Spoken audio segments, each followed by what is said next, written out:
Hi guys, good afternoon. मैं हूं आपका दोस्त नगेंद्र छेत्री और आपके लिए एक ब्यूटीफुल स्टोरी लेके आया हूं। It's a story about heaven and hell. तो अक्सर लोगों के मन में एक जिज्ञासा रहता है कि हेवन क्या होगा, हेल क्या होगा। तो इसके लिए एक बहुत ही ब्यूटीफुल नैरेटिंग स्टोरी है, आप लोगों को सुनना चाहिए। एंड जब मैंने सुना it's really touch my heart. तो ये कहानी एक सिंपल इंसान का जो ऑर्डिनरी लाइफ जी रहा था, बट उसके मन में हमेशा एक जिज्ञासा रहता था कि उसको लगता था कि हाँ, हम लोग ऐसा क्या करें जिससे पता चला कि हेवन में क्या होता है, हेल में क्या होता है। हर लोग बात करते कि ऐसा करेगा तो नर्क में जाएगा, ऐसा करेगा तो स्वर्ग में जाएगा। ऐसा है क्या चीज़ स्वर्ग और नर्क में? तो ये जानने के लिए बहुत जिज्ञासा रहता था। तो एक दिन उसको एक साधु महाराज मिले। जैसे वो साधु महाराज मिले तो उनको उन्होंने प्रणाम किया। उसके साथ ही उन्होंने अपना मन का जिज्ञासा उनके सामने रखा कि साधु महाराज, ऐसा क्या है जो लोग सोचते हैं कि हेल हेवन है, कि नर्क में जाएगा, स्वर्ग में जाएगा। होता क्या है अगर स्वर्ग स्वर्ग में जाएगा और नर्क में जाएगा तो होता क्या है? तो जैसे ये बात हुआ तो साधु महाराज चकित रह गए कि यार, अक्सर लोग इस दुनिया में या तो पैसा मांगते हैं, शोहरत मांगते हैं, ब्लेसिंग्स मांगते हैं, बच्चे मांगते हैं। ये एक ऐसा कौन सा बंदा मिल गया जो इस तरीके की जिज्ञासा लेके आए? तो ये सुन के साधु महाराज ने बोला, यार मैं तुम्हारी बात से बहुत खुश हुआ। तो मैं चाहता हूँ तुम खुद एक बार देखो कि हेल क्या होता है, या हेवन क्या होता है, या नर्क क्या होता है, स्वर्ग क्या होता है। तो साधु महाराज ने उन्हें बोला कि ठीक है, आपको मैं ब्लेसिंग्स देता हूँ, आप जाके देखो। तो जब नर्क, पहले बोला कि मैं नर्क जाके देखता हूँ कि अगर मैं गलती की मैंने ज़िंदगी तो मुझे क्या भोगना पड़ेगा।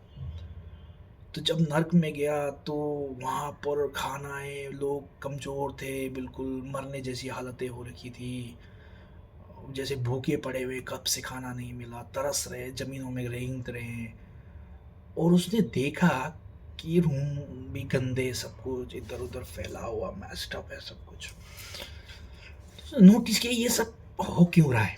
तो उसने देखा कि वहाँ इंसान का हाथ उसके शरीर का जैसा लंबा था। मतलब इतना लंबा कि वो अपने हाथ से अपने मुँह तक खाना पहुँचा ही नहीं सकता। मतलब तो इसीलिए लोग झपट रहे एक दूसरे के, लेकिन खा नहीं पा रहे। तो इस दरंदगी में वो लोग इतने भूखे कमज़ोर पड़े हुए एक दूसरे के साथ लड़ रहे हैं, मर रहे हैं, भूखे पड़े।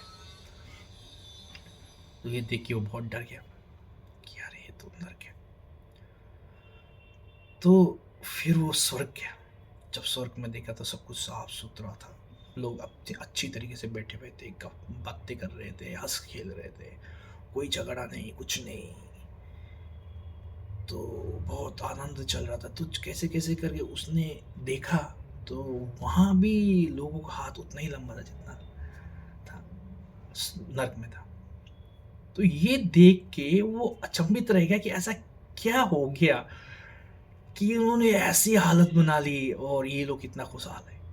तो वहाँ देखा, वहाँ लोग उस हाथ से अपने नहीं दूसरे को खिला रहे थे। तो इतना खुश थे कि वो अपने मुंह में तो नहीं पहुंचा, लेकिन दूसरे के मुंह में तो पहुंचा सकते हैं। तो वो दूसरे को खिला रहे थे। तो ऐसा इतना ये इन्वायरमेंट इतना अच्छा बना है कि लोग खुश में, सुख में, सुखी से बैठे हुए थे, एक दूसरे को खिला रहे थे और अच्छी ज़िंदगी जी रहे थे।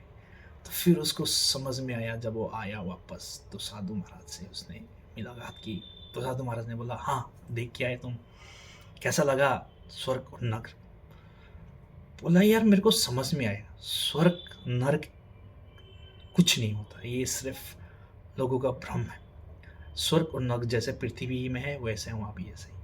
बस है कि जो अच्छे लोग हैं वो एक तरफ हो गए, एक जो बुरे लोग हैं वो एक तरफ हो गए, जो कि हम यहाँ पर पृथ्वी में साथ में रहते हैं। अगर तुम दूसरे को खिलाओगे तो दूसरा कोई ना कोई तुम्हें खिलाएगा, तो तुम्हारा ज़िंदगी स्वर्ग बन जाएगी। तुम दूसरे की मदद करोगे तो दूसरा कोई ना कोई तुम्हें मदद करेगा, तो तुम्हारा ज़िंदगी स्वर्ग बन जाएगा। और तुम जैसे किसी का नुकसान करोगे, कोई ना कोई तुम्हारा नुकसान करेगा, नर्क बन जाएगा। तो अगर हमें स्वर्ग की ज़िंदगी जीनी है तो अपने लिए नहीं, पहले दूसरे के लिए सोचना सीखो। जैसे हम दूसरे के लिए सोचते हैं तो दूसरा कोई ना कोई तुम्हारे लिए सोचता है जो स्वर्ग की ज़िंदगी जीना चाहता है।